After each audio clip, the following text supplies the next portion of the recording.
சிறகடிக்க ஆசை சீரியலோட upcoming episode என்னென்னு பார்க்கலாம். இங்கே மீனா வீட்டு வேலை எல்லாத்தையும் முடிச்சுட்டு வெளியில் போயிட்டு பூவெல்லாம் கொடுத்துட்டு வரும்போது ரொம்பவே டயர்டாக வராங்க. வீட்டு வேலை எல்லாத்தையும் செஞ்சாலும் விஜயாத்தை ஒவ்வொரு வேலையாக செய்ய சொல்லுவாங்க. அது மட்டும் இல்லாமல் எல்லா வேலையும் செஞ்சுட்டு ரெஸ்ட் எடுக்கலாம்னு நினச்சா கூட ஒரு நாள் கூட ரெஸ்ட் எடுக்க இங்கே நேரமே கிடைக்கிறது இல்லைன்னு ரொம்ப டயர்டாக இருக்கிற மீனா அப்படியே நல்லா தூங்கிடுறாங்க. மட்டும் இல்லாமல் மீனாவுக்கு ரொம்பவே முடியல. காலையிலேருந்து வேலை செஞ்சு ரொம்ப டயர்டாக இருக்குது அப்படின்னு நினைக்கிறாங்க. அவங்க சரியாக எந்திரிச்சு வேலை எதுவும் செய்யலைன்றதை விஜயா கவனிக்கிறாங்க. விஜயாவும் கிச்சனில் போய் பார்க்க வச்ச மாதிரியே இருக்குது. வீட்டு வேலையை செய்ய சொன்னால் நல்லா ரெஸ்ட் எடுத்துகிட்ருக்கா இந்த வீட்டில் உள்ள மருமக. வீட்டு வேலையை நான் தான் செய்வேன்னு பொறுப்பான மருமகன்னு பேர் வாங்குறதுக்காகவும் நல்ல பேர் கிடைக்கணுன்றதுக்காகவும் வீட்டு வேலை செய்கிற மாதிரி இந்த மீனா நடித்து ஏமாற்றிட்டு இருந்தா. எனக்கு ஏதாவது சாப்பிடணும்னு கிச்சனுக்கு வந்தா இந்த மீனா என்ன ஒன்றுமே செஞ்சு வைக்கல, அவள் நல்லா ரெஸ்ட் எடுத்துகிட்ருக்கா, என்ன நடக்குதுங்க அப்படின்னு கிச்சனில் எந்த வேலையும் நடக்கல, மீனா சமைக்கவே இல்லை அப்படின்னு தெரிஞ்சுக்கிட்டு விஜயா ரொம்பவே கோவமாக இந்த மீனா என்னவோ பொறுப்பாக இருக்கான்னு நினச்சா அவளுக்கும் இந்த வீட்டில் கொஞ்சம் கூட பொறுப்பே இல்லை. அது மட்டும் இல்லாமல் இப்படி இந்த மீனா ரெஸ்ட் எடுத்தா வீட்டில் இருக்க நாங்கள்லாம் என்ன சாப்பிட்றது, இவ தானே சமைச்சு வைக்கணும் அப்படின்னு சொல்லிட்டு மீனா கிட்ட போய் மீனாவை திட்டுறாங்க. அது மட்டும் இல்லாமல் தேவையில்லாத வேலையெல்லாம் விஜயா செய்கிறாங்க. என்ன செஞ்சிட்ருக்க, நல்லா தூங்குறியே, நல்லா ரெஸ்ட் எடுக்கிறதுக்காக தான் இங்கே மருமகளாக வந்தியா அப்படின்னு சொல்லி கேட்டு திட்டும்போது, அத்தை என்னத்தை இப்படிலாம் செய்கிறீங்க, அத்தை எனக்கு முடியலத்தை அப்படின்னு சொல்கிறதுக்குள்ளே அங்கே இது எல்லாத்தையுமே அங்கே வந்த முத்து பார்த்துடுறாரு. பார்த்த உடனே முத்துக்கு அவ்வளோ கோவம் வருது. தன்னுடைய அம்மாவாகவே இருந்தாலும் மீனா ரொம்ப பாவம், வீட்டு வேலையெல்லாம் செஞ்சுட்டு எவ்வளோ கஷ்டப்பட்டு அவளும் வெளியில் போய் வேலை செய்கிறா. ஒரு நாள் மீனா வேலை பார்க்கலனா என் அம்மா இந்த பேச்சு பேசுகிறாங்க, இப்படிலாம் செய்கிறாங்க, சரியில்லையேன்னு சொல்லிட்டு கோவமாக இருந்த முத்து விஜயாவை வெளுத்து வாங்குறாரு. என்ன நினச்சிட்டு இருக்கீங்க, மீனா நல்லா ரெஸ்ட் எடுக்கும்போது எதுக்காக மீனாவை இப்படி திட்டுறீங்க, எதுக்கு இப்படிலாம் செஞ்சீங்க அப்படின்னு கேட்கும்போது, என்ன மீனாக்கு சப்போர்ட் பண்ண வந்தியா அப்படின்னு கேட்கும்போது, ஆமாம் நீங்கள் நல்ல மாமியாராக இல்லைனா மீனாக்கு சப்போர்ட் பண்ண நான் தானே வரணும் அப்படின்னு இங்கே முத்து கேட்க, இப்போ என்ன நடந்துச்சுன்னு நீ தேவையில்லாமல் பேசுகிற முத்துன்னு சொல்லும்போது, மீனா முடியலன்னு ரெஸ்ட் எடுத்துகிட்ருக்கா, அவளுக்கு என்ன பிரச்சனைன்னு வந்து கேட்டிங்களா, ஒரு நல்ல மாமியாராக நடந்துக்காமல் நீங்கள் என்னெல்லாம் செஞ்சு வச்சுருக்கீங்க, மீனா வீட்டில் ரெஸ்ட் எடுக்கக்கூடாது, நீங்கள் சொல்கிற வேலை எல்லாத்தையும் செஞ்சுக்கிட்டே இருக்கணுமா, அதுக்காக ஒன்றும் மீனாவை இந்த வீட்டுக்கு மருமகளாக நான் கூட்டிகிட்டு வரல, அதை முதல்ல புரிஞ்சுக்கோங்க. போனால் போதுன்னு நான் பொறுமையாக இருந்தால் நீங்கள் ரொம்ப தேவையில்லாத வேலையை செய்கிறீங்க. இனி மீனா இந்த வீட்டில் எந்த வேலையும் செய்ய மாட்டா, அப்படி செய்யணும்னு நீங்கள் சொன்னீங்கன்னா அப்புறம் நாங்கள் வேறு மாதிரி முடிவெடுக்க வேண்டியதாக போயிடும் அப்படின்னு சொல்ல, என்ன செய்வ நீ அப்படின்னு கேட்க உடனே அங்கே அண்ணாமலையும் வந்துடுறாரு. என்னாச்சு விஜயா, என்ன பிரச்சனை, என்னாச்சு முத்துன்னு கேட்க, அப்பா மீனா எவ்வளோ பாவம், வீட்டு வேலையெல்லாம் பார்த்து செய்கிறாளா இல்லையாப்பா, மீனா ரெஸ்ட் எடுக்கக்கூடாதான், நல்லா ரெஸ்ட் எடுத்துகிட்டு இருந்த மீனாவை அங்கே எந்திரிக்க வச்சு என்ன பேச்சு பேசுகிறாங்க தெரியுமா, அதுலேயும் தேவையில்லாத வேலையெல்லாம் செய்கிறாங்கப்பா, அப்போ மீனாக்கு முடியலன்னு கொஞ்சம் கூட இந்த வீட்டில் ரெஸ்ட் எடுக்க முடியலனா என்னப்பா இது, அம்மா ஏன்ப்பா இப்படிலாம் இருக்காங்க அப்படின்னு முத்து கேட்க, என்ன விஜயா இதெல்லாம்னு கேட்கும்போது, ஆமாங்க நம்ம சாப்பிட வேண்டாமா, இந்த மீனா ரெஸ்ட் எடுத்துகிட்டு இருந்தா யாருங்க சமையல் பொறுப்பை எடுத்து செய்கிறது, யாருங்க சமைச்சு கொடுக்குறது, இந்த மீனா பூ கொடுக்குற வேலையெல்லாம் விட்டுட்டு வீட்டு வேலையை பார்க்க வேண்டியதானே, எதுக்கு வெளியில் டெக்கரேஷன் ஆர்டர் பூ கொடுக்க போகணும், அங்கே போகாமல் இருந்திருந்தா வீட்டில் நல்லா ரெஸ்ட் எடுக்கலாம்ல, வீட்டு வேலையை மட்டும் பார்க்கலாம்ல, என்னவோ இவ சம்பாதிச்சு தான் நம்ம குடும்பத்தையே பார்த்துக்கிற மாதிரி தேவையில்லாத பிரச்சனை செய்கிறாளே இந்த மீனா, அப்புறம் இவளுக்கு என்ன ஆனால் எனக்கு என்ன, என் பேச்சை கேட்கலன்னா வீட்டு வேலையை செஞ்சே ஆகணும்னு நானும் சொல்லுவேன் அப்படின்னு விஜயா ரொம்ப கோவமாக பேசிட்டு அங்கேருந்து போக மீனா நின்று அழுதுகிட்டே இருக்கிறாங்க. முத்துக்கு அவ்வளோ கோவம், என்ன மீனா,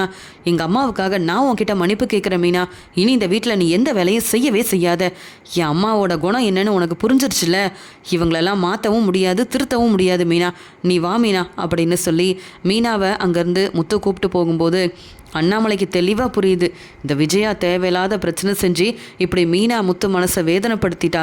அது மட்டும் இல்லை, வீட்டில் 3 மருமக இருக்கும்போது அது என்ன மீனா மட்டும் வீட்டு வேலையை செய்யணும்னு இந்த மாதிரி தேவையில்லாத வேலையெல்லாம் விஜயா செஞ்சிட்ருக்கா. விஜயா கிட்ட சொன்னாலும் விஜயா திருந்த மாட்டா, முத்து இப்படி பேசினா மட்டும்தான் விஜயா திருந்த வாய்ப்பு இருக்குது. அது மட்டும் இல்லை, மீனாவுக்கு ஏதாவது பிரச்சனைனா முத்து சப்போர்ட் பண்ணால் மட்டும்தான் விஜயா தேவையில்லாமல் மீனாவை இப்படிலாம் பேசவும் மாட்டா. ஏன் தான் விஜயா அப்படி இருக்காளோ, என்னைக்கு தான் நல்ல மாமியாராக மாறுவாளோ தெரியலையே அப்படின்னு அண்ணாமலை நினைக்கிறாங்க. வீட்டில் மீனா எதுவுமே சமைச்சு வைக்கல, பேசாமல் பார்வதி வீட்டுக்கு போய் சாப்பிட வேண்டியதான். இந்த வீட்டில் தான் சமைக்கிறதுக்குன்னு யாருமே இல்லையே. நானும் இத்தனை நாளாக எல்லாருக்கும் சமைச்சு கொடுத்தேன். என் பசங்க எல்லாருக்கும் கல்யாணம் ஆயிடுச்சு, நம்ம ரெஸ்ட் எடுக்கலாம். இனி என் மருமக எல்லாரும் எனக்கு சமைச்சு கொடுப்பாங்க, ரொம்ப நல்லா பார்த்துப்பாங்கன்னு பார்த்தா இந்த மீனா, ஸ்ருதி, இந்த ரோகிணின்னு யாருக்குமே இந்த வீட்டில் என் மேலே அக்கறையே இல்லை. அப்புறம் எதுக்கு நம்ம இங்கே இருக்கணும் அப்படின்னு சொல்லிட்டு விஜயா உடனே பார்வதி வீட்டுக்கு கிளம்புறாங்க. இங்கே அந்த சமயம் இங்கே ரோகிணி, மனோஜனி எல்லாருமே வந்துட்டு, அம்மா என்னம்மா காலையில் மீனா சமைச்சிட்டாங்களா? இல்லைம்மா இங்கே கடையில் நிறைய வேலை இருக்குது, கிளம்பணும்னு சொல்லும்போது, ஆமாம் இங்கே சமைக்கிறதுக்கு மீனா மட்டும்தானே இருக்கா? ரோகிணி நீயும் இந்த வீட்டு மருமக தானே, மீனா சமைக்கலைன்னா உன்னால் கிச்சனில் என்ன வேலை இருக்குன்னு கூட பார்க்க முடியாதா? உன்னை சமைக்க சொன்னால் சாப்பிடவே முடியாது. என்ன தான் செய்ய? இந்த வீட்டுக்கு மருமகளாக நான் கூட்டிகிட்டு வந்த ரோகிணியும் சரியில்லை, என் வீட்டுக்காரர் கூட்டிகிட்டு வந்த இந்த மீனாவும் சரியில்லை. இதில் அந்த பணக்கார வீட்டிலேருந்து வந்த ஸ்ருதி மட்டும் சமைச்சு கொடுக்கவா போகிறா? இந்த வீட்டில் இருக்கிறதுக்கு பேசாமல் இந்த வீட்டுக்கு வராமல் பார்வதி வீட்டிலே இருந்துடலாம் போல் அப்படின்னு சொல்லிட்டு, மனோஜ் இந்த வீட்டில் சமைக்கலாம் ஆள் இல்லை, நீ வேணும்னா அங்கே நல்ல ஹோட்டலாக பார்த்து சாப்பிட்டுக்க அப்படின்னு சொல்லிட்டு நான் பார்வதி வீட்டுக்கு கிளம்புறேன்னு உடனே இங்கே விஜயா கிளம்பி போகிறாங்க. விஜயா வரதை பார்த்த பார்வதி, என்ன விஜயா ரொம்ப சீக்கிரமாக என் வீட்டுக்கு வந்துட்டியேன்னு கேட்க, அதை ஏன் கேட்குற பார்வதி, வீட்டில் சமைச்சு கொடுக்க யாருமே இல்லை, என்னை கவனிக்க யாரும் இல்லைன்னு அந்த மீனாவை கேள்வி கேட்டால் அந்த முத்துக்கும் கோவம் வருது, என் வீட்டுக்காரருக்கும் கோவம் வருது. எனக்கு சப்போர்ட் பண்ண பெருசாக யாருமே இல்லை, ஆனால் அந்த மீனாவுக்கு ஒரு பிரச்சனைனா முன்னாடி வந்து முத்துவும் என் வீட்டுக்காரரும் நின்று என்ன கேள்வி கேட்குறாங்க. எனக்கு சமைச்சு கொடுக்கலன்னா என் மருமகிட்ட கேள்வி கேட்க எனக்கு எல்லா உரிமையும் இருக்குதானே அப்படின்னு சொல்ல, உடனே பார்வதியும், அது சரிதான், மீனாக்கு எதுவும் முடியலையா என்ன? இல்லை எப்பயுமே நீ சொல்லாமல் எல்லா வீட்டு வேலையும் செய்கிற மீனா இப்படி வேலை எதுவும் செய்யலைன்னா ஏதாவது ஒரு காரணம் இருக்கும்ல விஜயா அப்படின்னு கேட்கும்போது, என்ன பெரிய காரணம்? அந்த மீனாவுக்கு முடியலன்னு ரெஸ்ட் எடுத்துகிட்டு இருந்தா, அவளை கேள்வி கேட்டேன், அதுக்கு இந்த முத்துக்கு கோவம் வருதே அப்படின்னு சொல்ல, என்ன விஜயா இப்படிலாம் பேசுகிற? என்னதான் இருந்தாலும் இந்த மீனா உன்னோட மருமக, அவளுக்கு முடியலன்னா நீ தானே பார்த்துக்கணும்.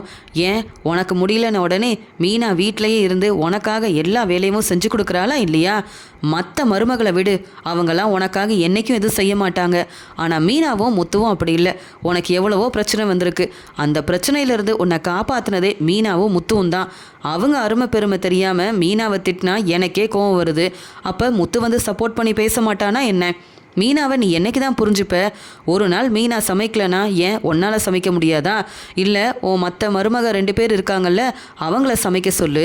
இல்லையா வெளியில் நல்ல ஹோட்டலில் வாங்கி சாப்பிடு.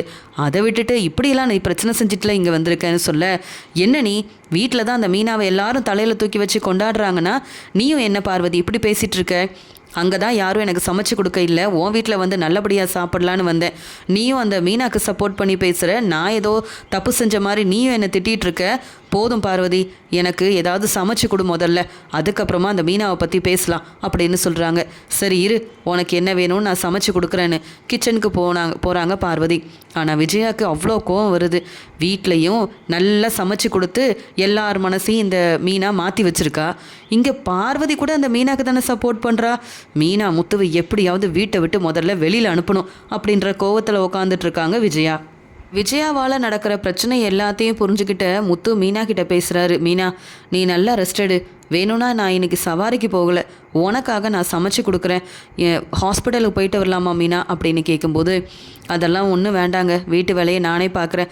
இன்றைக்கி வேலைக்கு கிளம்பும்போது எல்லாரும் சாப்பிடாமையே கிளம்பி போயிட்டாங்க. அப்புறம் பார்வதி அத்தை வீட்டிலேருந்து உங்கள் அம்மா திரும்பி வந்து என்ன தான் கேள்வி கேட்பாங்க, என்ன தான் திட்டுவாங்க. ஏற்கனவே நான் பூ கொடுக்க போகிறது, டெக்கரேஷனோட செய்ய போகிறதுன்னு நான் வெளியில் போய் சம்பாதிக்கிறது உங்கள் அம்மாவுக்கு கொஞ்சம் கூட பிடிக்கல. மற்ற அந்த ரோகிணி, ஸ்ருதி சம்பாதிக்கிறத பெருமையை பேசுகிற உங்கள் அம்மா, அவங்கள மாதிரி நான் பெரிய படிப்பெல்லாம் படிக்கலையே, அவங்கள மாதிரி நான் எனக்கு சம்பாதிக்க தெரியலன்னு திட்டிக்கிட்டே இருக்காங்க. இதில் வீட்டு வேலை செய்கிறதுனால தான் போனால் போதுன்னு எனக்கு இங்கே தங்கவே இடம் கொடுத்துருக்காங்க. இப்போ அந்த வேலையும் நான் செய்யலைன்னா உங்கள் அம்மாவுக்கு கோவம் வரதானே செய்யும். என்னை மருமகளாக ஏற்றுக்கிட்டு புரிஞ்சு இருந்தாங்கன்னா இப்படியெல்லாம் கேள்வி கேட்டு பேச மாட்டாங்க. நான் இந்த வீட்டுக்கு வேலை செய்ய வந்த மாதிரி தானே உங்கள் அம்மாவும் என்னை நடத்துகிறாங்க. அதனால் எனக்கு யாரும் சப்போர்ட் பண்ணவும் வேண்டாங்க, வீட்டு வேலையை நானே பார்த்துக்கிறேன் அப்படின்னு சொல்கிறாங்க மீனா. இதை கேட்ட முத்துவுக்கு ரொம்ப கோவம் வருது. என்ன சொல்லிகிட்ருக்க? எங்கள் அம்மா தான் உன்னை புரிஞ்சிக்கல, ஆனால் நான் உன்னை நல்லா தான் புரிஞ்சு வச்சுருக்கேன். இன்றைக்கி நான் எல்லார்கிட்டையும் பேசட்டுமா? இனி மீனா இந்த வீட்டில் சமைக்க மாட்டான்னு சொல்லட்டுமான்னு கேட்க, அப்படி நான் சமைக்கக்கூடாதுன்னு நீங்கள் சொன்னீங்கன்னா இந்த வீட்டில் இருக்க வேண்டான்னு உங்கள் அம்மா பேசுவாங்க. அதெல்லாம் ஒன்றும் வேண்டாம். நம்மளால் இந்த வீட்டில் பிரச்சனை வரவும் கூடாது. நம்மளால் பிரச்சனை வந்தால் அதை கண்டிப்பாக உங்கள் அப்பா அண்ணாமலையால் தாங்கிக்கவே முடியாது. நான் வீட்டு வேலையை பார்க்குறேன், நீங்கள் சவாரிக்கு கிளம்புங்க. மறுபடியும் எல்லோரும் திரும்பி வரும்போது சாப்பிடணும்ல, நான் இன்றைக்கி பூ கொடுக்க போகலைங்க அப்படின்னு சொல்ல, என்ன மீனான்னு கேட்க, சரி நான் வேலையை முடிச்சுட்டு என் வேலையை பார்த்துக்கிறேன், எங்கள் அம்மாவை போய் பார்க்கணுங்க அப்படின்னு வீட்டு வேலையெல்லாம் மீனா ரொம்ப முடியலனாலும் வேறு வழி இல்லாமல் விஜயா பேசுகிற பேச்சை தாங்கிக்க முடியாமல் வீட்டு வேலையை செய்ய ஆரம்பிக்கிறாங்க மீனா. விஜயா சொன்ன வீட்டு வேலை எல்லாத்தையுமே முடிச்சுட்டு வீட்டில் இருந்தால் மறுபடியும் விஜயத்தை வந்து எப்படியும் கேள்வி கேட்டு திட்டுவாங்க. பேசாமல் பூ கொடுக்குற வேலைக்காவது கிளம்புவோம், அம்மாவை பார்த்து பேசிட்டு வருவோன்னு மீனாவும் அங்கே வீட்டு வேலையெல்லாம் முடிச்சுட்டு வெளியில் கிளம்புறாங்க. உடனே அண்ணாமலையும், என்னம்மா மீனா எங்கம்மா கிளம்புறேன்னு கேட்க, மாமா வீட்டு வேலையெல்லாம் முடிச்சிட்டேன், விஜயாத்தை வந்தால் சொல்லிடுங்க, நீங்களும் சாப்பிட்ருங்க மாமா, நான் பூ கொடுத்துட்டு வந்துடுறேன் அப்படின்னு சொல்ல, உனக்கு தான் முடியலன்னு சொன்னியேம்மா, இன்றைக்காவது ரெஸ்ட் எடுக்க வேண்டியதானு சொன்னால், நான் எப்படியும் ரெஸ்ட் எடுக்க முடியாது, விஜயாத்தை வந்த உடனே அந்த வேலையை செய் இந்த வேலையை செய்யு ஏதாவது ஒரு வேலையை செய்ய சொல்லுவாங்க, அதுக்கு நான் என் வேலையை பார்க்க வெளியில் போகிறதே நல்லது, அதனால தான் கிளம்பிட்டேன்னு சொல்லிட்டு பூ கொடுக்கறதுக்காக வெளியில் கிளம்புறாங்க மீனா. அங்கே பூவெல்லாம் கொடுத்துட்டு தன்னுடைய அம்மாவை பார்க்க போகிறாங்க. அங்கே வந்து சந்திராவும் மீனாவை பார்த்துட்டு, என்ன மீனா ரொம்ப ஒரு மாதிரி இருக்கியே, என்னாச்சு, முடியலையா உனக்குன்னு கேட்க, ஆமாம்மா எனக்கு ரொம்ப முடியலம்மா, என்ன செய்ய, வீட்டு வேலையை கூட செய்யாமல் ரொம்ப டயர்டாக இருந்துச்சுன்னு அப்படியே தூங்கிட்டேன். இதை பார்த்த விஜயாத்தை என்னெல்லாம் செஞ்சிட்டாங்க தெரியுமா, என்னெல்லாம் பேசுனாங்க தெரியுமா அப்படின்னு அழுதுகிட்டே மீனா சொல்கிறாங்க. ஏன் மீனா, இங்கே முத்து தம்பி எதுவும் சொல்லலையான்னு கேட்க, அது எப்படிம்மா அவர் பேசாமல் இருப்பாரா என்ன, இப்படி அவங்க அம்மா பேசுனதை கேட்டு ரொம்பவே கோவத்தில் என் வீட்டுக்காரர் அவங்கள நல்லா வெளுத்து வாங்கிட்டாரு, இனி இப்படிலாம் பேசுனீங்கன்னா அவ்வளவுதான், உங்களுக்கு மதிப்பு மரியாதையே கிடைக்காது அப்படின்னு சொல்லி நல்லா கேள்வி கேட்டாருமா. இருந்தாலும் எங்கள் விஜயாத்தை என்ன திருந்தவா போகிறாங்க, ரொம்ப கோவமாக பார்வதியத்தை வீட்டுக்கு கிளம்பி போயிட்டாங்க, திரும்பி வந்த உடனே ஏதாவது பேசுவாங்கல்லம்மா, அதான் வீட்டு வேலையெல்லாம் செஞ்சுட்டு சமைச்சு வச்சுட்டு அப்படியே என் வேலையை பார்க்க வெளியில் கிளம்பி வந்துட்டேம்மா அப்படின்னு சொல்லும்போது, ஏன் மீனா உன் மாமியார் இப்படி இருக்காங்க, சீதாவோட மாமியார் சீதாவை ரொம்ப நல்லபடியாக பார்த்துக்கிறாங்கன்னு எனக்கு ரொம்ப சந்தோஷமாக இருந்தாலும் ஓ மாமியாரை நினச்சா எனக்கு எப்பயுமே பதட்டமாக தான் இருக்கும், எங்களையும் அந்த வீட்டு பக்கம் வரக்கூடாதுன்னு சொல்லிட்டாங்க, உனக்கு முடியலனா கூட உனக்கு ஏதாவது சாப்பாடு செஞ்சு கொடுக்குற வேலையாவது நான் அங்கே வந்தால் செய்வேன், ஆனால் என்ன எந்த உரிமையிலையும் உன் வீட்டு பக்கம் என்னால் வர முடியாதே, உன்னை எப்படி மருமகளாக ஏற்றுக்கலையோ என்னையும் சம்மந்தியாக வந்து உன் மாமியார் ஏற்றுக்கவே இல்லையே, எப்போ தான் அந்த விஜயா திருந்துவாங்களோ தெரியல, ஆனாலும் நீ வீட்டுக்கு வா, நம்ம வீட்லேயாவது வந்து ரெஸ்ட் எடு அப்படின்னு சொல்லி கூப்பிடுறாங்க சந்திரா. கேட்ட மீனா உடனே சிரிச்சுக்கிட்டே, வேண்டாமா, நம்ம வீட்டில் வந்து நான் ரெஸ்ட் எடுக்கிறேன்னு தெரிஞ்சால் அதுக்கும் எங்கள் மாமியார் வந்து தேவையில்லாமல் பேசுவாங்க, உங்கள் அம்மாவை பார்க்க போகிற, உன் தங்கச்சியை பார்க்க போகிற, சம்பாதிக்கிற பணத்தை அவங்கக்கிட்ட தான் கொடுக்குற, நீ எல்லாம் எதுக்கு வெளியில் போய் சம்பாதிக்கணும்னு என்னை எப்போ பார்த்தாலும் கேள்வி கேட்டு திட்டுறது எங்கள் விஜயாத்தைக்கு ஒரு வேலையாகவே இருக்குது, அவங்கள திருத்த முடியாதுமா, அவங்க மாற போகிறதும் கிடையாது, நம்ம எப்பயும் போல் நம்ம வேலையை பார்க்க வேண்டிதான். சரிம்மா, சீதா வந்தாளா, உங்ககிட்ட பேசினாலா, சீதா நல்லா தானே இருக்கான்னு கேட்க, யமீனா நீ ஃபோன் பண்ணலையான்னு கேட்குறாங்க. இல்லைம்மா, ஏற்கனவே நான் பேசினேன், அதான் பிரச்சனையை பற்றி சொன்னால, பெருசாக சீதா கிட்ட நான் பேசணும்னு நினைக்கல, சரிம்மா எனக்கும் வேலை இருக்குது நான் கிளம்புறேன்னு. சீதா அருணை பற்றி இங்கே சந்திரா பேச ஆரம்பிக்கும் போதே, நமக்கு இது தேவையில்லாத வேலை, அவங்கக்கிட்ட பேசாமல் இருக்கிறது தான் ரொம்ப நல்லது, அவங்க ரெண்டு பேருமே என் வீட்டுக்காரரை அவமானப்படுத்துகிறாங்க, செய்யாத தப்பை செஞ்சதா சொல்கிறாரு இந்த அருண், அதையும் சீதா நம்புறதுனால அவங்க வழியில் நாம் என்றைக்கும் தலையிடக்கூடாதுன்னு மீனாவும் சந்திரா கிட்ட எதையும் பேசாமல் அங்கேருந்து கிளம்பிடுறாங்க. இங்கே விஜயா பார்வதி வீட்டில் பார்வதி சமைச்சு கொடுக்க ரொம்ப நல்லா சாப்பிட்றாங்க. சாப்பிட்டுக்கிட்டே விஜயா வந்து பார்வதி கிட்ட கேட்குறாங்க, பார்வதி அதான் உன் ஃப்ரெண்டு மூலமாக எனக்கு பெரிய வாய்ப்பெல்லாம் கிடைக்கும்ல, அதான் அவங்க என்னை பாராட்டி பேச போகிறாங்கலாம் நீ சொன்னியே, அப்படியெல்லாம் நடக்கும்ல, அது மட்டும் இல்லை வேறு என்ன நான் உதவி செய்கிறது அப்படின்னு கேட்க, விஜயா பக்கத்தில் ஒரு பெரிய ஸ்கூல் இருக்குது, அங்கே பசங்க தங்கி படிக்கிறாங்க போல், அங்கே போய் நம்மளால் முடிஞ்ச அளவு அந்த பசங்களுக்காக நம்ம உதவியெல்லாம் செய்யலாம், அப்படிலாம் உதவி செய்கிறத நான் ஆதாரமாக எடுத்து அங்கே என் ஃப்ரெண்டுக்கிட்ட காமிச்சேன்னா உனக்கு இன்னும் நல்ல பேர் கிடைக்கும், சீக்கிரமாகவே நீ நினச்ச மாதிரி எல்லா பெரிய வாய்ப்பும் உன்னை தேடி வரும் அப்படின்னு சொல்ல, அப்படியா, எங்கே இருக்குது அந்த ஸ்கூல், அங்கே போக முடியுமா, இல்லை நம்ம போனால் அவங்க நம்ம கொடுக்குற உதவியை வந்து ஏற்றுப்பாங்களா அப்படின்னு கேட்குறாங்க. ஆமாம், நிறைய பசங்க தங்கி படிக்கிறதுனால அப்பப்போ அவங்களோட அம்மா அப்பா வந்து பார்த்துட்டு போவாங்களாம் அப்படின்னு பார்வதி சொன்னதை கேட்ட விஜயா ரொம்ப சந்தோஷப்படுறாங்க. நீ சொல்கிற யோசனை ரொம்ப நல்லா இருக்கே, அந்த ஸ்கூலில் நம்ம போய் உதவி செஞ்சால் அவங்க ஏற்றுப்பாங்களான்னு கேட்க, எனக்கு தெரிஞ்சவங்க நிறைய பேர் அங்கே வேலை பார்க்குறாங்க, உன்னை பற்றி சொன்னாலே கண்டிப்பாக உனக்கு பெரிய மதிப்பும் மரியாதையும் கிடைக்கும், நீ செய்கிற உதவியால் உன்னை தேடி வந்து பாராட்டுவாங்க, இதெல்லாம் என் ஃப்ரெண்டுக்கு தெரிஞ்சால் பெரிய வாய்ப்பெல்லாம் உனக்கு தேடி வருமா இல்லையா, உன்னை பாராட்டுறான், உனக்கு பிடிக்கும்ல, மற்றவங்க உன்னை புகழ்ந்து பேசணும், பாராட்டணும், நல்ல பேர் உனக்கு கிடைக்கணுன்றது தானே உன்னுடைய எண்ணம், உன்னுடைய ஆசை. அதுக்காக தான் சின்ன சின்ன உதவியை செஞ்சிட்டு இருந்த நீ இப்படி ஒரு பெரிய உதவியை செஞ்சா சீக்கிரமாக நீ நினச்சது எல்லாமே நடக்கும் அப்படின்னு பார்வதி சொல்கிறாங்க. அப்படியா பார்வதி? அப்போ சரி, இந்த ஸ்கூல் மட்டும் இல்லை, உனக்கு தெரிஞ்ச ஸ்கூலெல்லாம் சொல்லு, அங்கேயும் போய் முடிஞ்ச அளவு உதவி செஞ்சு அது எல்லாத்தையும் ஆதாரமாக எடுத்து வச்சுக்கிட்டு உன் ஃப்ரெண்டு கிட்ட கொடுத்தா அவங்க மூலமாக நம்ம நினச்சது எல்லாமே நடக்கும். நான் எப்பயுமே தலை நிமிந்து தான் இருக்கணும். என்னை தேடி வந்து வீடு தேடி வந்து எல்லாரும் பாராட்டுவாங்க. இதை பார்த்தா என் வீட்டில் உள்ள எல்லாரும் என்னை புரிஞ்சுப்பாங்கல்ல. அந்த மீனா, முத்து, என்னை ஏளனமாக பேசுகிற என் வீட்டுக்காரராக இருக்கட்டும், அவங்க முன்னாடி நான் தலை நிமிந்து வாழ்ந்து காட்டணும். என்னை எல்லாரும் பாராட்டுறதை பார்த்து எல்லாருமே ரொம்ப பொறாமப்படணும். அப்படி செய்கிறதுக்கு நீ சொன்ன மாதிரி அந்த ஸ்கூலுங்களுக்கெல்லாம் போய் நம்ம உதவி செய்வோம் அப்படின்னு சொல்ல, அங்கே கிறிஷோட ஸ்கூலை பற்றியும் பார்வதி பேசுகிறாங்கன்னு தெரியாமல் அந்த ஸ்கூல்லையும் போய் முடிஞ்ச அளவு உதவி செய்யணும் அப்படின்னு இங்கே வந்து விஜயா நினைக்கிறாங்க. உடனே பார்வதி கிட்ட சொல்கிறாங்க, நாளைக்கே நம்ம போய் பார்த்துட்டு வருவோமா அப்படின்னு. இங்கே விஜயா கேட்ட உடனே பார்வதி ரொம்ப சந்தோஷமாக, கண்டிப்பாக விஜயா, நானே உன்னை கூப்பிட்டு போகிறேன்னு ஒத்துக்கிறாங்க. வீட்டுக்கு போன விஜயாவும் பார்வதி வீட்டிலேருந்து தன்னுடைய வீட்டுக்கு போன விஜயா மீனா வீட்டு வேலை எல்லாத்தையும் செஞ்சுட்டு தான் வெளியில் கிளம்பியிருக்காங்கன்னு பார்த்து, நான் இப்படியெல்லாம் பேசலைன்னா இந்த மீனா வீட்டு வேலையவே செய்ய மாட்டா. முத்து கொஞ்சம் இடம் கொடுக்கறதுனால அப்புறம் அவளை கையில் பிடிக்க முடியாது. நல்ல வேலை, இனியாவது வீட்டு வேலையை இந்த மீனா பொறுப்பாக செய்வா. அவெல்லாம் எதுக்கு இங்கே ரெஸ்ட் எடுக்கணும்? சொல் பேச்சை கேட்காம வெளியில் போய் என்னவோ அவள் மட்டும்தான் ரொம்ப சம்பாதிக்கிற மாதிரி தேவையில்லாத வேலையை செய்கிறாள். பரவாயில்ல, எல்லாம் சமைச்சு வச்சுருக்கா அப்படின்னு பார்த்துட்டு வெளியில் வர உடனே அண்ணாமலையும், என்ன மீனா வீட்டு வேலையெல்லாம் செய்யலை நினச்சியா? அவள் பொறுப்பாக வேலையெல்லாம் செஞ்சுட்டு தான் வெளியில் போயிருக்கா. நானும் சாப்பிட்டுட்டேன், வேணும்னா சாப்பிடுன்னு சொல்லும்போது, யாருக்கு வேணும் இந்த மீனா சமைச்ச சாப்பாடு? பார்வதி வீட்டில் நல்லா ருசியாகவே சாப்பிட்டு வந்துட்டேன். நாளைக்கு எனக்கு நிறைய வேலை இருக்குது, நான் போய் ரெஸ்ட் எடுக்கணும்னு சொல்கிறாங்க. அப்படி என்ன வேலை இருக்குன்னு கேட்க, அதை பற்றி நான் சொன்னால் மட்டும் என்னை பாராட்டி பேசவா போகிறீங்க? மீனா முத்துவை புரிஞ்சுக்கிட்ட நீங்கள் என் வீட்டுக்காரராகவே இருந்தாலும் மற்றவங்க முன்னாடி என்னை ஏளனமாக பேசி அவமானப்படுத்துகிறீங்கல்ல. என்னை விட்டு கொடுத்து தானே பேசுகிறீங்க. உங்ககிட்ட நான் எங்கே சொல்லணும்? ஒரு நாள் இல்லைனா ஒரு நாள் என்னை தேடி வீடு தேடி வந்து என்னை எல்லாரும் பாராட்ட போகிறாங்க. அப்போ தெரியும் இந்த விஜயா யாருன்னு. என்னை புரிஞ்சிக்காத அந்த முத்து, மீனா, என் வீட்டுக்காரர் எல்லாரும் என் முன்னாடி மன்னிப்பு கேட்டு நிற்பாங்கல்ல. அப்போ நான் பார்த்துக்கிறேன், அப்போ நான் பேசிக்கிறேன். இப்போல்லாம் உங்ககிட்ட பேசவே எனக்கு பிடிக்கலங்க. மீனா முத்துக்கு தானே சப்போர்ட் பண்ணுறீங்க, என் மேலே உங்களுக்கு அக்கறையே இல்லைல்ல அப்படின்னு விஜயா ரொம்ப கோபமாக பேசிட்டு தன்னுடைய ரூமுக்கு ரெஸ்ட் எடுக்க போகிறாங்க. இதை பார்த்த அண்ணாமலையும், இந்த விஜயா அப்படி என்னதான் செய்கிறா? எதுக்கு விஜயா செய்கிறதுக்கெல்லாம் வீடு தேடி வந்து பாராட்டுவாங்கன்னு சொல்லிட்டு போகிறா? வீட்டில் இருக்க யாரையும் இந்த விஜயா மதிக்கிறதும் இல்லை, மதிப்பு தரதும் இல்லை. ஆனால் விஜயாவுக்கு மட்டும் எல்லாருக்கிட்டையும் நல்ல பேர் கிடைக்கணும்னு நினைக்கிறாளே, இதெல்லாம் தப்பு தானே. ஏற்கனவே டான்ஸ் கிளாஸ் நடத்தின இந்த விஜயாவால் பிரச்சனை வந்தது. இப்போ என்ன செய்கிறா ஒன்றும் புரியலையே. பார்க்க தானே போகிறேன், இந்த விஜயாவால் பிரச்சனை வரப்போதா இல்லை பாராட்ட யாரும் வரப்போகிறாங்களான்னு. இவ்வளோ பேசுகிற விஜயாவால் என்ன நடக்க போகுதுன்னு பார்ப்போம் அப்படின்னு அண்ணாமலை யோசிச்சுட்டு தன்னுடைய ஃப்ரெண்டுக்கிட்ட ஃபோன் பேசிக்கிட்டே வெளியில் கிளம்பி போகிறாரு அண்ணாமலை.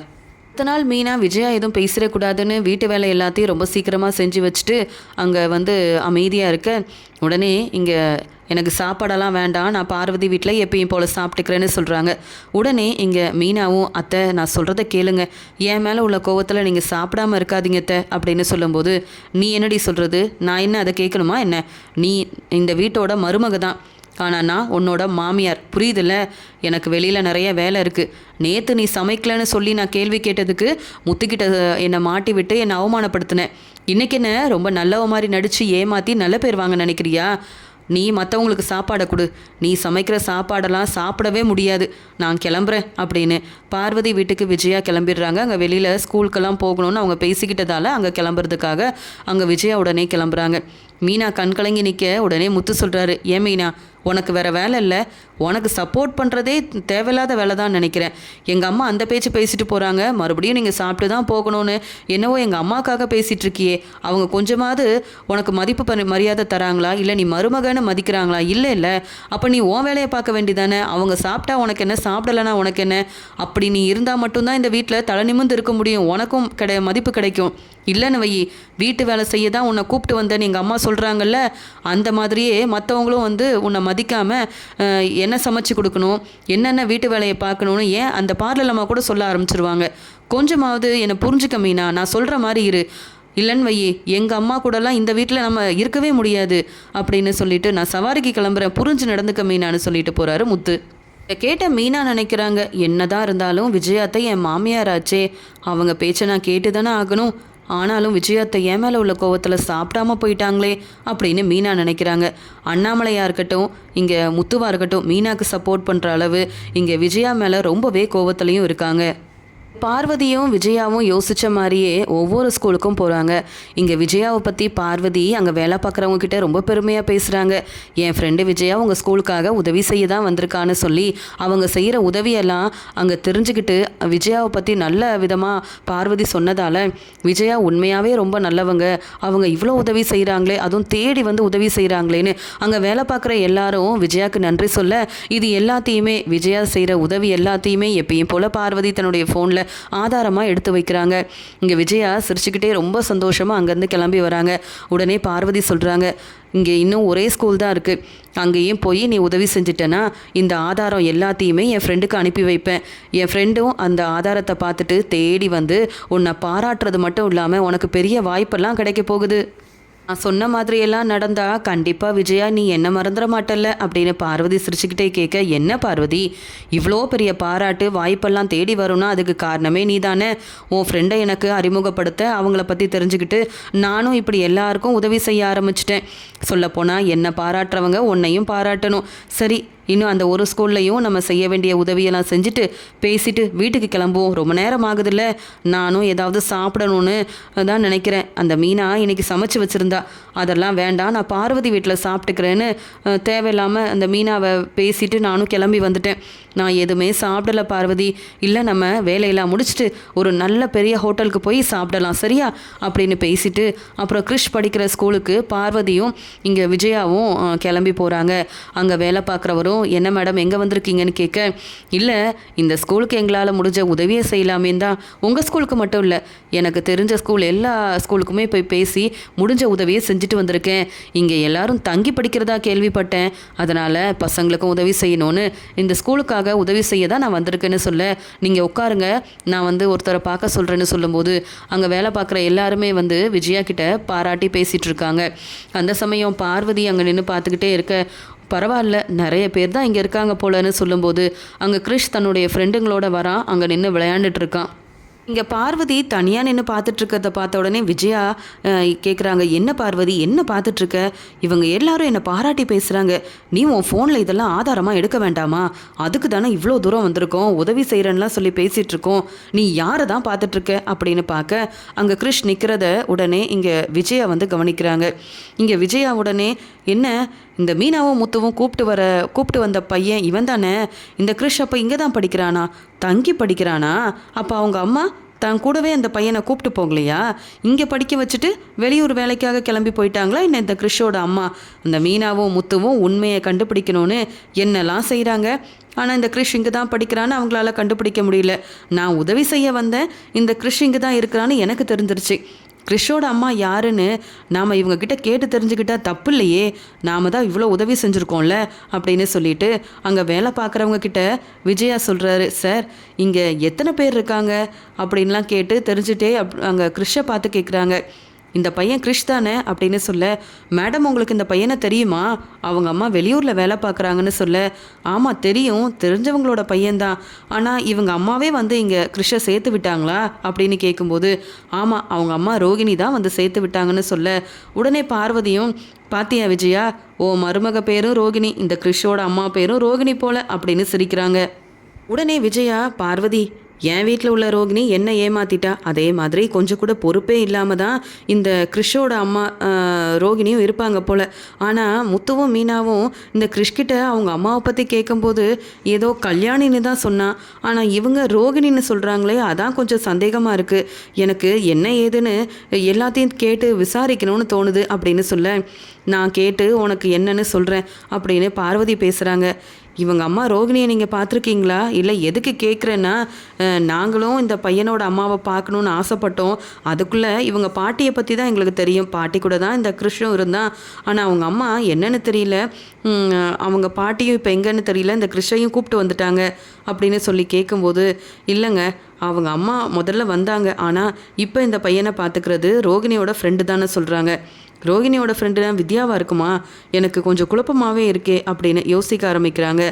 இந்த சமயம் பார்வதி சொல்கிறாங்க, இங்கே ரோகிணி வந்திருக்காங்களா, உங்களுக்கு ஃபோன் பண்ணியிருக்காங்களா, இந்த கிறிஷ்கிட்ட அவங்க அம்மா பேசியிருக்காங்களா, அந்த ஃபோன் நம்பர் இருந்தால் கொஞ்சம் தரீங்களா அப்படின்னு கேட்குறாங்க.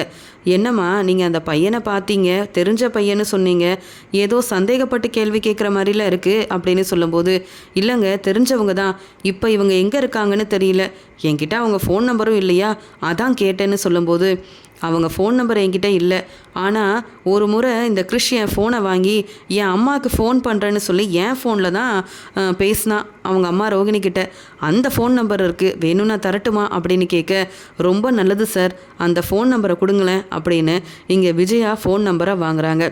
அங்கே ஃபோன் நம்பரை பார்த்த உடனே விஜயாவாக இருக்கட்டும் பார்வதி பேரதிர்ச்சியோடு நிற்கிறாங்க. பார்வதி பாத்தியா, இது என்ன ஃபோன் நம்பருன்னு, நம்ம வீட்டில் உள்ள ரோகிணியோட ஃபோன் நம்பராச்சே. உன் மருமக ரோகிணியோட ஃபோன் நம்பர்னு எனக்கு ரொம்ப நல்லா தெரியும், வேணா உன் ஃபோன் எடுத்து பாரு விஜயா, எனக்கு என்னவோ சந்தேகமாக இருக்குது. அப்போ கிறிஷ் பேசினது உன் மருமக ரோகிணி கிட்ட தான், அம்மானு வேற பேசியிருக்கான்ல, அப்போ சந்தேகமே இல்லை, கிறிஷோட அம்மா கண்டிப்பாக ஓ மருமக ரோகிணியாக தான் இருக்கும்.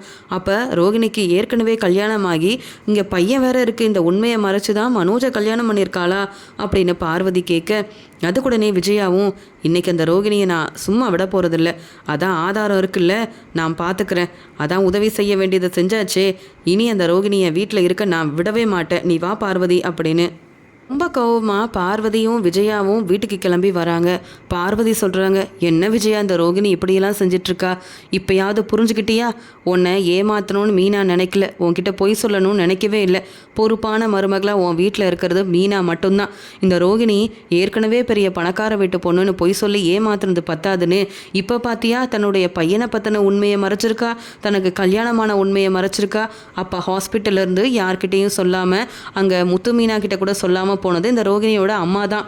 அவங்க உன் வீட்டுக்கு வந்தால் உன்னை பற்றின இந்த ரோகிணியை பற்றின உண்மை எல்லாருக்கும் தெரிஞ்சிருன்றதுக்காக தன்னுடைய பையன் கிறிஷ் படித்த ஸ்கூல்லேருந்து யார்கிட்டையும் சொல்லாமல் இந்த ரோகிணி வந்து கிறிஷை கூப்பிட்டு போய் இங்கே வந்து சேர்த்துருக்கா. பாரு இந்த ரோகிணி எவ்வளோ பொய் சொல்லி ஏமாற்றி யாருக்கும் தெரியக்கூடாதுன்னு எப்படிப்பட்ட வேலையெல்லாம் செஞ்சிட்ருக்கா. நல்ல வேலை இன்றைக்கி நாம் இங்கே வந்தோம், உண்மை என்னென்னு தெரிஞ்சுது. ஆனால் ரோகிணி இப்படி பொய் சொல்வான்னு நான் நினைக்கவே இல்லைன்னு சொல்லும்போது, போதும் பார்வதி, இதுக்கு மேலே அந்த ரோகிணியை பற்றி பேசவே பேசாது, எனக்கு அவ்வளோ கோவம் வருது. ஏற்கனவே மலேசியா மாமான்னு சொல்லி அந்த ப்ரௌன் மணியை தன்னுடைய மாமா அவர் மூலமாக நிறைய பணம் கிடைக்கும்னு பொய் சொல்லி வீட்டுக்கு வர வச்சா. அவரும் சொன்ன எல்லா பொய்யவும் நானும் நம்பி மனோஜும் நம்பி ரொம்ப ஏமாந்து போயிட்டோம். இப்போ பார்த்தியா தனக்கு ஏற்கனவே கல்யாணமான உண்மையை மறைக்க என்னெல்லாம் செஞ்சுருக்கான்னு இன்னைக்கு இருக்குது, அவளை நான் சும்மா விட்டுருவேனா என்ன அப்படின்னு அங்கே கிடைச்ச ஒரு ஆதாரத்தை வச்சு ரோகிணியோட உண்மையான குணம் என்னன்னு, ரோகிணி என்னெல்லாம் பொய் சொல்லி ஏமாத்திருக்காங்கன்ற உண்மையை கண்டுபிடிச்ச விஜயா வீட்டுக்கு ரொம்பவே கோவமாக கிளம்பி போகிறாங்க. ரோகிணி பார்லரில் வேலையெல்லாம் முடிச்சுட்டு வீட்டுக்கு வந்த உடனே, மீனா இன்றைக்காவது சமைச்சு வச்சிங்களா, இல்லை நானும் மனோஜும் வெளியில் போய் தான் சாப்பிடணுமா அப்படின்னு கேட்குறாங்க. என்னங்க ரோகிணி, ஒரு நாள் என்னால் முடியலன்னு சமைக்காமல் இருந்தேன், அதுக்கு நீங்களும் விஜயாத்த மாதிரியே பேசுகிறீங்களே, நீங்களும் என்ன மாதிரி இந்த வீட்டில் ஒரு மருமக தான், நான் சமைக்கலைன்னா நீங்கள் சமைச்சு வைக்கக்கூடாதா, நான் உங்கள் எல்லாருக்கும் சமைச்சு கொடுக்குறேனே, எனக்கு முடியலன்னு நீங்கள் எல்லாருக்கும் சமைச்சு கொடுத்தா தப்பு இல்லையே, என்னவோ தினமும் போய் ஹோட்டலில் சாப்பிட்ற மாதிரி பேசுகிறீங்க. நான் இந்த வீட்டில் இல்லை, என் வீட்டுக்காரர்கிட்ட பிரச்சனை செஞ்சுட்டு போனப்போ வீட்டில் உங்களால் கூட சமைக்க முடியாமல் எல்லாரும் கஷ்டப்பட்டதெல்லாம் மறந்துட்டிங்களா என்ன அப்படின்னு கேட்கும்போது, போதும் மீனா, அதுக்குன்னு இவ்வளோ பேசுவீங்களா என்ன, சரி நான் கொஞ்சம் ரெஸ்ட் எடுத்துகிட்டு வந்து சாப்பிட்றேன் அப்படின்னு தன்னுடைய ரூமுக்கு போகிறாங்க ரோகிணி. இங்கே பார்வதி வந்த உடனே, இங்கே மீனா அந்த ரோகிணி எங்கே அப்படின்னு கேட்குறாங்க. அத்தை நீங்களும் வந்திருக்கீங்களா, இப்போ தான் வெளியிலேருந்து வந்தாங்க, என்கிட்ட கோவமாக பேசிட்டு ரெஸ்ட் எடுக்கிறதுக்காக தன்னுடைய ரூமுக்கு போயிட்டாங்க அப்படின்னு பார்வதி கிட்ட சொல்கிறாங்க மீனா. இன்னைக்கு வசமாக அந்த ரோகிணி மாட்டிக்கிட்டா மீனா அப்படின்னு சொல்கிறாங்க. என்னங்க என்ன ஆச்சு பிரச்சனை அப்படின்னு பார்வதி கிட்ட கேட்கும்போது விஜயா சொல்கிறாங்க, ரோகிணி வெளியில் வா அப்படின்னு கூப்பிடுறாங்க. இப்போ தான் இந்த மீனா பேசாத பேச்செல்லாம் பேசினாங்க, அதுக்குள்ளே என் மாமியார் வந்துட்டாங்களா, கொஞ்ச நேரம் ரெஸ்ட் எடுக்கலாம்னு நினச்சேன், அந்த வீட்டில் யாரும் விட மாட்டாங்க போல், நானும் கஷ்டப்பட்டு வேலை செஞ்சுட்டு தானே வரேன், இந்த மீனாவுக்கும் ஸ்ருதிக்கும் கிடைக்கிற மரியாதை கூட எனக்கு கிடைக்க மாட்டேங்குதே அப்படின்னு சொல்லிட்டு ரொம்ப கோவமாக வெளியில் வந்த ரோகிணி எப்பயும் போல், ஆண்டி என்னாச்சு அப்படின்னு மெதுவாக பேசுகிறாங்க. என்னடி என்னாச்சுன்னு கேட்டுட்ருக்க, நீ வெளியில் வா முதல்ல, மனோஜ் எங்க அப்படின்னு கேட்க, மனோஜ் வந்துட்டுருக்காரு ஆண்டி அப்படின்னு சொல்கிறாங்க. என்ன உனக்கெலாம் எதுக்கு ரெஸ்ட்டு, நீ எதுக்கு ரெஸ்ட் எடுக்கணும், பெருசாக சம்பாதிக்கிற மாதிரி அப்படின்னு பேச ஆரம்பிக்கிறாங்க. இல்லை ஆண்டி, நானும் போய் கஷ்டப்பட்டு தானே வேலை பார்க்குறேன்னு சொல்ல, நீ கஷ்டப்பட்டு பொய் சொல்கிற, கஷ்டப்பட்டு இந்த குடும்பத்தை ஏமாத்தணும்னு நினச்சிருக்க, நீ எல்லாம் எங்கே வேலை செய்கிற அப்படின்னு கேட்குறாங்க. என்ன ஆண்டி பேசுகிறீங்க, நான் யாரை ஏமாத்தினேன், யார்கிட்ட போய் சொன்னேன், ஏன் ஆண்டி இப்படிலாம் பேசுகிறீங்க, எதுக்கு இப்படி வந்த உடனே கேள்வி கேட்குறீங்க, பார்வதி ஆண்டி நீங்களும் கூட நிற்கிறீங்களே, இப்படி பேசக்கூடாதுன்னு சொல்ல வேண்டியது தானே, உங்கள் ஃப்ரெண்டு தானே விஜயாத்தை எப்பயுமே என்னையும் மனோஜையும் பிரிக்கணும்னு நினைக்கிறாங்க, நான் வந்து கொஞ்சம் கூட ரெஸ்ட் எடுக்கக்கூடாதுன்னு மீனாவை அவமானப்படுத்துகிற மாதிரி என்னையும் இந்த பேச்சு பேசுகிறாங்க, நீங்களாவது விஜயாத்தக்கிட்ட சொல்லக்கூடாதான்னு கேட்கும்போது, என்ன ரோகிணி பேச சொல்கிற, நீ செஞ்ச வேலைக்கு நான் கூட உன்னை மன்னிக்கிறதாவே இல்லை, நீ எவ்வளோ பெரிய தப்பு பண்ணியிருக்க, எல்லாம் தெரிஞ்சுக்கிட்டு தான் வந்திருக்கோன்னு சொல்கிறாங்க பார்வதி. எதை பற்றி இவங்க 2 பேரும் பேசுகிறாங்க, நான் உண்மையை மறைச்சேன்னா கிருஷ்ண பற்றின உண்மையை தான் மறைச்சிட்ருக்கேன், அந்த உண்மை தெரிஞ்சிருச்சா என்ன அப்படின்னு ரோகிணி திருத்திரன் முழிக்க, இங்கே சவாரி முடிச்சுட்டு முத்து வீட்டுக்கு வராரு. என்ன மீனா, இங்கே பார்வதியத்தெல்லாம் வந்திருக்காங்க, என்ன எதுவும் பிரச்சனையா, இந்த பார்லலம்மா எதுவும் செஞ்சுட்டாங்களா என்னன்னு கேட்க, தெரியலங்க, உங்கள் அம்மாவும் பார்வதியத்தையும் வீட்டுக்கு வரும்போதே கோவமாக தான் இருந்தாங்க, அங்கே ரோகிணியை நிற்க வச்சு கேள்வி கேட்குறாங்க, எனக்கு ஒன்றுமே புரியல, எனக்கு எதுவும் தெரியாதுங்கன்னு சொல்ல, உடனே அங்கே மனோஜும் வராரு. அம்மா என்னம்மா இன்னைக்கு வெளியில் நிறைய வேலை இருக்குன்னு சொல்லிட்டு போனீங்களே, எல்லா வேலையும் முடிச்சுட்டு வந்துட்டீங்களா, அதான் பார்வதியத்தை இங்கே நிற்கிறாங்களான்னு கேட்கும்போது வீட்டில் ஒவ்வொருத்தரும் வந்துட்டுருக்க விஜயா சொல்கிறாங்க, இத்தனை நாள் இந்த ரோகிணி எவ்வளோ பெரிய பொய் சொல்லியிருக்கான்ற உண்மையை கண்டுபிடிச்சிட்டு வந்திருக்கேன் மனோஜி, அதான் நான் பார்வதியை கூப்பிட்டு வந்தேன், ரொம்ப கோவமாக இருக்குன்னு சொல்கிறாங்க. அதுக்கூடனே மனோஜும், என்னம்மா பேசுகிறீங்க, ரோகிணி என்னம்மா பொய் சொல்லியிருக்க போகிறா, ஏற்கனவே சொன்ன பொய்க்கு தான் இப்போ வரைக்கும் நல்லா அனுபவிக்கிறாளே, ரோகிணி பொய் சொல்ல மாட்டாமா, அவள் என்னம்மா உண்மையை மறைக்க போகிறா, பாவமாக ரோகிணி, நீங்கள் ஏற்கனவே இருக்கிற கோவத்தில் ரோகிணியை மதிக்கிறதும் இல்லை, வீட்டு வேலையை செய்ய சொல்கிறீங்க, என் கடைக்கு வந்து ரோகிணி எவ்வளோ உதவி செய்கிறா தெரியுமா, ரோகிணியால் தாம்மா எனக்கு பெரிய பெரிய ஆர்டர் இந்த தடவை கிடச்சிருக்கு அப்படின்னு பெருமையாக பேசிட்டு இருக்காரு ரோகிணியை. இங்கே வந்து மனோஜ் இதை கேட்ட பார்வதியும், இங்கே மனோஜ் பேசுகிறத கேட்டுட்டு, மனோஜ் நீ ஏன் இப்படி இருக்க, நல்லா படிக்க வச்சிருக்கா விஜயா, கொஞ்சமாவது புத்திசாலித்தனமாக இருப்பேன்னு பார்த்தா நீயும் இந்த ரோகிணியை நம்பி ரொம்பலாம் ஏமாந்துட்டு இருக்க அப்படின்னு பார்வதி சொல்கிறாங்க. இதை கேட்ட மனோஜ் உடனே விஜயா கிட்ட, என்னம்மா நடக்குது, இங்கே பார்வதியத்தை என்னென்னவோ சொல்கிறாங்க, இங்கே ரோகிணி என்னம்மா ஏமாத்திருக்க போகிறா, ரோகிணி இங்கே தான் இருக்கா, நானும் இங்கே தான் இருக்கேன், எதுவாக இருந்தாலும் தெளிவாக பேசினா தானம்மா எங்களுக்கு புரியும்னு சொல்கிறாரு மனோஜ். அதுக்குடனே முத்துவும், நான் சொன்ன மாதிரியே நாம் சந்தேகப்பட்ட மாதிரியே எல்லாம் நடக்குது மீனா, நாம் நினச்சோம்ல இந்த பார்லலம்மா ஏதோ ஒரு பெரிய உண்மையை மறைக்கிறாங்கன்னு, அப்போ அம்மாவே உண்மையை கண்டுபிடிச்சிட்டு வந்துட்டாங்க, இன்றைக்கி வசமாக மாட்டிக்கிட்டாங்க இந்த பார்லலம்மா, கண்டிப்பாக இந்த பார்லலம்மாவை எங்கள் அம்மா இன்றைக்கி வெளுத்து வாங்க போகிறாங்க அப்படின்னு முத்து சொல்கிறாரு. இதை கேட்டுட்டு உடனே ஸ்ருதி சிரிச்சுக்கிட்டே, நீங்கள் சொல்கிறது ரொம்ப தான் சரி முத்து, ஏன்னா தப்பு செஞ்சால் இப்படி தானே பதில் பேசாமல் நிற்கணும், அதே மாதிரி தான் ரோகிணியும் ரொம்ப பதட்டமாக இருக்கிறத பார்த்தா கண்டிப்பாக ஏதோ தப்பு பண்ணியிருப்பாங்கன்னு நினைக்கிறேன், பார்ப்போம் அப்படி என்ன தான் உண்மையை மறைச்சிருக்காங்கன்னு அப்படின்னு சொல்லி பேசிகிட்டு இருக்க, உடனே விஜயா கேட்குறாங்க, ஆமாம் உன் பையன் கிருஷ்ண எந்த ஸ்கூலில் படிக்க வச்சுருக்கேன்னு கேட்க, அத்தை என்ன பேசுகிறீங்க நீங்கள், எனக்கு இப்போ தானே கல்யாணமே ஆயிருக்கு அப்படின்னு சொல்லும்போது, மனோஜ் கூட உனக்கு இப்போ தான் கல்யாணம் ஆயிருக்கு, ஆனால் மனோஜை ஏமாற்றி உண்மையை சொல்லாமல் மறைச்சல்ல, அதான் மனோஜை கல்யாணம் பண்ணிக்கிறதுக்கு முன்னாடியே நீ யாரையோ கல்யாணம் பண்ணியிருக்கல்ல, உன் பையன் கிருஷ் தானே, எல்லா உண்மையும் நானும் பார்வதியும் தெரிஞ்சுக்கிட்டு தாண்டி வந்திருக்கோன்னு சொல்லும்போது, ஏற்கனவே கல்யாணமான உண்மையை ஏண்டி மறைச்ச, இந்த வீட்டில் கிருஷ் இருந்தான்ல, அப்போ கிருஷ் தான் என் பையன்ற உண்மையை ஏண்டி யார்கிட்டையும் சொல்லாமல் மறைச்சேன்னு கேட்க, உடனே அண்ணாமலையும் விஜயா என்ன பேசுகிறேன்னு கேட்கும்போது, ஆமாங்க நான் தான் எல்லாருக்கும் இப்போ உதவி செஞ்சிட்ருக்கேன்லங்க, அதே மாதிரி எல்லா ஸ்கூலுக்கும் போனேன், என்னால் முடிஞ்ச உதவியை செஞ்சேன், அதே மாதிரி அந்த கிருஷ் படிக்கிற ஸ்கூலுக்கும் போய் நான் உதவி செஞ்சேங்க, அங்கே எல்லார்கிட்டையும் பேசிகிட்டு இருந்தேன், அப்போ நான் அங்கே கிருஷை பார்த்தேங்க, பார்த்தது மட்டும் இல்லாமல் இங்கே வந்து கிருஷை பற்றி கேட்டு தெரிஞ்சுக்கிட்டேன், அங்கே உள்ளவங்க இந்த ரோகிணியோட ஃபோன் நம்பரை என்கிட்ட கொடுத்தாங்க, அதை பார்த்த உடனே நானும் பார்வதியும் பேரதிர்ச்சியோடு இருந்தோம், ஏன்னா இந்த ஃபோன் நம்பரில் தான் கிருஷ் வந்து ரோகிணி கிட்ட அப்பப்போ பேசிகிட்டு இருந்திருக்கான் அப்படின்னு அங்கே வேலை பார்க்குறவங்க சொன்னாங்க, இப்போ கூட வந்து கிருஷ்ண அவங்க அம்மா வந்து கூப்பிட்டு போனாங்க அப்படின்லாம் பேசிகிட்டு இருந்தாங்க, கிருஷ்ண தங்கி படிக்கிற மாதிரி ஏற்பாடெல்லாம் செஞ்சால் தன்னை பற்றின உண்மை யாருக்கும் தெரிய வராதுன்னு ரோகிணி திட்டம் போட்டு தாங்க இப்படிலாம் செஞ்சுருக்கா, இதெல்லாம் தெரியாமல் எல்லாரும் ரோகிணிக்கு சப்போர்ட் பண்ணிகிட்டு இருந்தோம் பார்த்தீங்களா, நம்மளை சொல்லணுங்க அப்படின்னு விஜயா பேச ஆரம்பிக்க, என்னது கிருஷ் படிக்கிற ஸ்கூலுக்கு என் மாமியார் போனாங்களா, கிருஷ்ணை பற்றி உண்மையை தெரிஞ்சுக்கிட்டாங்களா அப்படின்னு திருன்னு முழிக்கிறாங்க ரோகிணி. உடனே மீனாவும், அத்தை நீங்கள் சொல்கிறது உண்மையானு கேட்க, நான் இந்த மீனாவை எவ்வளவோ திட்டி ஏளனமாக பேசினேன், ஆனால் இந்த ரோகிணியை அப்போ கூட மனோஜுக்காக போனால் போதும் நீங்கள் தங்கட்டும்னு நினச்சேன். என்னெல்லாம் சொல்லி ஏமாத்திருக்கா பாருங்க. நான் எதுக்கு போய் சொல்லணும்? நான் பார்த்துட்டு வந்த எல்லாத்தையும் தெளிவாக சொல்லிட்டு இருக்கேன் அப்படின்னு விஜயா சொல்கிறாங்க. வீட்டில் உள்ள எல்லாரும் பேரதிர்ச்சியோடு நிற்கிறாங்க. ரோகிணி தலை குனிஞ்சு அழ ஆரம்பிக்கிறாங்க. உடனே மனோஜும், ரோகிணி அழுதுகிட்டே நிற்கிற, எங்கள் அம்மா சொன்னது எல்லாமே உண்மையா? இதெல்லாம் உண்மை இல்லைன்னா இல்லைன்னு சொல்ல வேண்டியதானே அப்படின்னு கேட்குறாரு மனோஜ். மனோஜ் இப்படி சொன்னதை கேட்டுட்டு விஜயா சொல்கிறாங்க, மனோஜ் நான் தான் உண்மை என்னன்னு தெளிவாக சொல்லிட்டு இருக்கேன், ஆதாரத்தோடல வந்து நிற்கிறேன். இப்போ கூட உங்கள் எல்லாரையும் அந்த ஸ்கூலுக்கு கூப்பிட்டு போக நான் தயாராக இருக்கேன். கிறிஷ் அங்கே படிக்கிறான், அவனை பற்றி எல்லாரும் கேளுங்க, அப்போ உங்களுக்கெல்லாம் தெரிய வரும்ல அப்படின்னு சொல்லும்போது, அம்மா நீங்கள் எந்த ஸ்கூலுக்குமா போனீங்க அப்படின்னு கேட்க உடனே முத்துவோம், ஆமாம் நீங்கள் எந்த ஸ்கூலுக்கு போனீங்க, எப்போ கிறிஷை பார்த்தீங்கன்னு கேட்கும்போது எல்லாத்தையும் சொல்லும்போது, ரோகிணி நானும் அதே ஸ்கூலுக்கு தான் ரோகிணி அங்கே வந்து போகிறதா இருந்தேன், ஃபங்க்ஷனில் கலந்துக்கிறதா இருந்தேன். அப்போ நீ உன் பையனை பற்றின உண்மை எனக்கு தெரியக்கூடாதுன்னு நினச்சி தான் பொய் சொல்லி வீட்டுக்கு வர வச்சியான்னு கேட்க உடனே பார்வதியும், என்ன மனோஜ் என்ன சொல்கிறேன்னு கேட்க, ஆமாத்த நான் அங்கே ஃபங்க்ஷனுக்குன்னு கிளம்பி போகும்போது ரொம்ப முடியலன்னு ஃபோன் பண்ணி என்னை ஏமாற்றி வர சொன்னது இந்த ரோகிணி தான் அப்படின்னு சொன்னதை கேட்ட உடனே விஜயா ரோகிணியை பலார் பலார் பலார்னு வெளுத்து வாங்குறாங்க. என்னெல்லாம் செஞ்சு வச்சிருக்கடி, என் பையனுக்கு கிடைக்க இருந்த ஒரு நல்ல வாய்ப்பையும் ஒன்றும் இல்லாமல் செஞ்சுட்டு இந்நேரம் அந்த ஃபங்க்ஷனில் மட்டும் இங்கே மனோஜ் கலந்துக்கிட்டு இருந்தா இந்த பிஸ்னஸ்க்கும் பெரிய உதவியாக இருந்திருக்கும். மனோஜை எல்லாரும் பாராட்டி பேசியிருப்பாங்க. அங்கே வந்தவங்க எல்லாரும் மனோஜை மாதிரி தான் இங்கே வந்து இருக்கணும்னு எல்லாருக்கும் சொல்கிற மாதிரி ஒரு நல்ல வாய்ப்பு கிடச்சிது என் பையனுக்கு. அதை ஒன்றும் இல்லாமல் செஞ்சுட்டு ஒன்றை பற்றின உண்மை உன் பையனை இங்கே வந்து மனோஜ் பார்த்துடக்கூடாதுன்னு என்னெல்லாம் செஞ்சு நடித்து ஏமாத்திருக்க. நீ எல்லாம் ஒரு ஆளுன்னு இந்த வீட்டில் உன்னை தங்க வச்சது ஏன் தப்பு தானே.